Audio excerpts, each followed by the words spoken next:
असली सिंड्रेला कौन? बहुत समय पहले की बात है।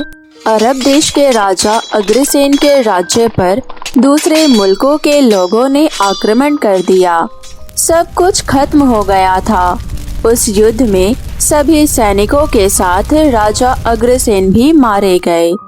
रानी को जब इस बात की खबर लगती है, तब वो अपनी प्यारी सी बेटी सिंड्रेला की जान बचाने के लिए उसे खुफिया रास्ते से दूर के देशों में भेज देती है। सिंड्रेला मेरी बच्ची, तुम्हें अभी यहाँ से निकलना होगा। यहाँ से हजारों मील दूर तुम्हें शाही महल मिलेगा। वहाँ के राजकुमार से मिलकर उनसे शादी कर लेना। इतना बोलकर रानी ने सिंड्रेला को कुछ शाही खजाना और अपना सबसे प्यारा शाही घोड़ा दिया जो बोल सकता था, और एक सेविका के साथ सिंड्रेला को वहाँ से विदा किया। सिंड्रेला रुको। जी माँ। और फिर रानी ने सिंड्रेला को अपने आधे बाल काटकर दे दिया। बेटी, यह तुम्हारी रक्षा करेगा। अब तुम जाओ और इसे हमेशा अपने साथ रखना। सिंड्रेला शाही घोड़े पर सवार होकर महल की तरफ निकल पड़ी। काफी दूर का सफर तय करने के बाद सिंड्रेला को प्यास लगी। सेविका, मुझे प्यास लग रही है, मेरे लिए पानी लेकर आओ। अगर तुम्हें इतनी ही प्यास लगी है प्यारी राजकुमारी, तो खुद जाकर पानी पी लो, मैं तुम्हारी नौकरानी नहीं हूँ। ये सुनकर सिंड्रेला बहुत ही ज्यादा हैरान हो जाती है। क्योंकि सिंड्रेला बहुत ही विनम्र और दयालु थी, इसलिए वो उसे कुछ नहीं बोली और घोड़े से उतरकर पानी पीने चली गई। वो नदी के पास जाकर पानी पी रही थी। तभी उस बाल के गुच्छे ने सेविका से कहा, सेविका, ये तुमने अच्छा नहीं किया। अगर रानी को इसका पता चलेगा तो उन्हें बहुत दुख होगा। तुमने राजकुमारी की आज्ञा का अवहेलना किया है। ये सुनकर सेविका को बहुत ही गुस्सा आ जाता है और वो गुस्से से उस बाल के गुच्छे को उठाकर बहते हुए नदी में फेंक देती है। पता तो तब चलेगा ना जब तुम हमारे साथ रहोगे। ये तुमने क्या किया सेविका? सेविका नहीं, सिंड्रेला। अब तुम बिल्कुल कमजोर हो चुकी हो। यहाँ तुम्हारी मदद करने वाला कोई नहीं है। अब तुम मेरा हुक्म मानोगी। अपने शाही पोशाक मुझे दे दो और मेरी पोशाक तुम पहन लो, जल्दी। अगर तुमने ये बात किसी को बताने की कोशिश की तो मैं तुम्हें जान से मार डालूंगी।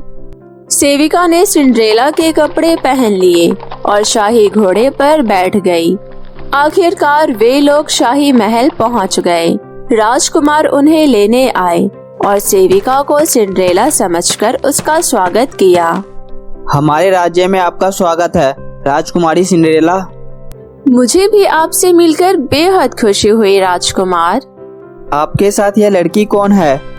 ये मेरी सेविका है, लेकिन ये मुझे बिल्कुल भी अच्छी नहीं लगती। सुनो राजकुमार, इसके लिए तुम्हारे पास कोई काम है तो इसे दे दो। मेरे यहाँ इसके लिए तो कोई काम नहीं है।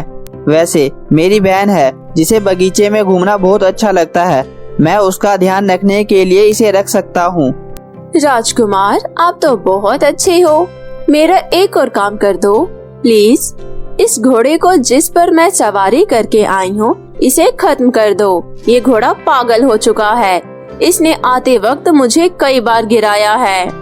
ऐसा सेविका इसलिए बोलती है क्योंकि वो शाही घोड़ा बोल सकता था और सेविका की सच्चाई सभी को बता सकता था। इसलिए सिंड्रेला को जब इस बात का पता चला तब वो बहुत रोई और उस जल्लाद से शाही घोड़े को जान से नहीं मारने की विनती की। उस जल्लाद को सिंड्रेला पर दया आ गया और उसने उस शाही घोड़े को जंगल में ले जाकर छोड़ दिया। अब सिंड्रेला जब भी जंगलों में जाती है, अपने शाही घोड़े से खूब बातें किया करती थी। मुझसे अब आपकी यह हालत नहीं देखी जाती। राजकुमारी, मैं कल ही राजा के पास जाकर उन्हें सब कुछ सच बता दूंगा। नहीं प्यारे घोड़े, हमारे पास इस बात का कोई सबूत नहीं है। वे लोग हमारी बातों का यकीन नहीं करेंगे। थोड़ा सब्र करो, वक्त आने पर सब ठीक हो जाएगा। अगले दिन सिंड्रेला राजकुमार के बहन नंदिनी के साथ बगीचे में घूमने जाती है। तभी सिंड्रेला ने अपने बाल खोले।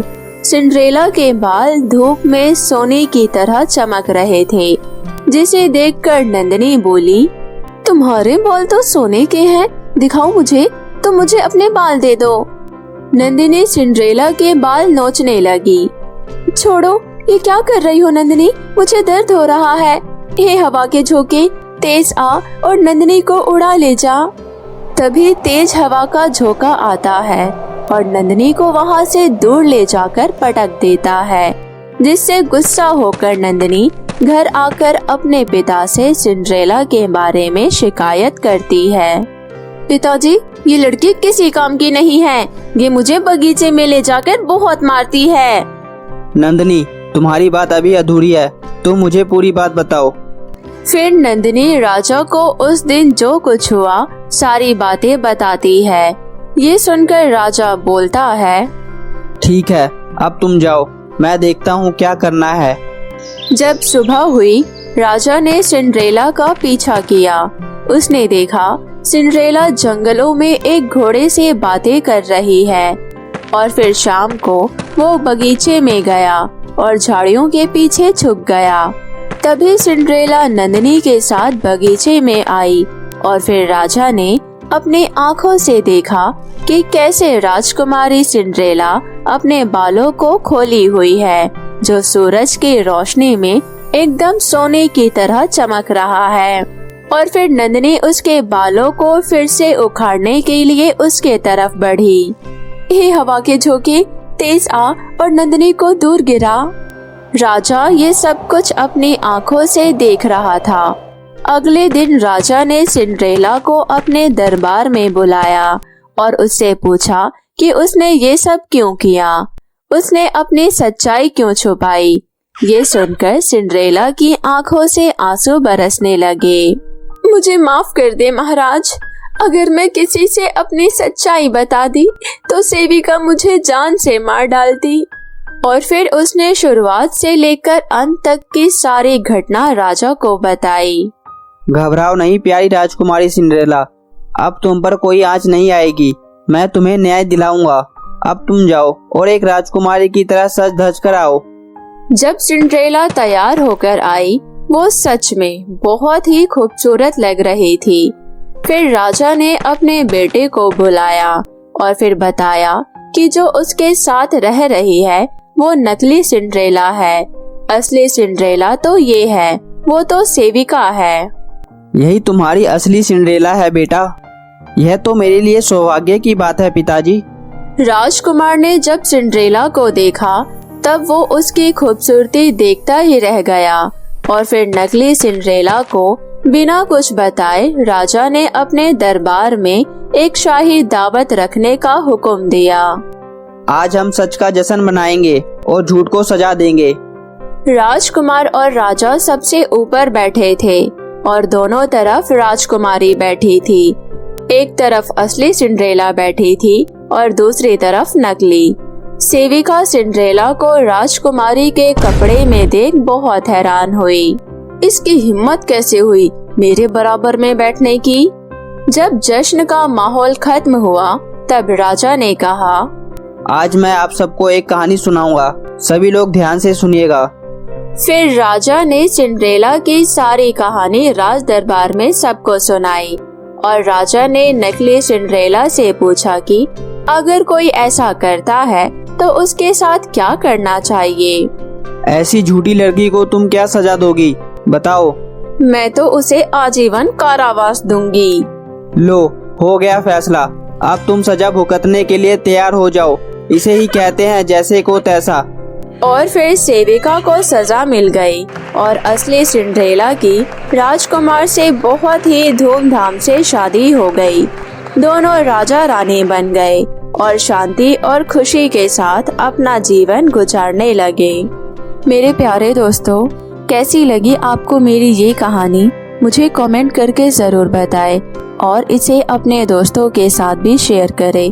और हाँ दोस्तों, अगर आपने अब तक मेरे चैनल को सब्सक्राइब नहीं किया है तो प्लीज जल्दी से नीचे लाल बटन दबाकर अभी सब्सक्राइब कर ले और साथ ही इस बेल आइकन को दबाना ना भूले। तो मिलती हूँ मैं आप सभी से फिर किसी नई कहानी के साथ। तब तक अपना ध्यान रखें। बाय बाय दोस्तों।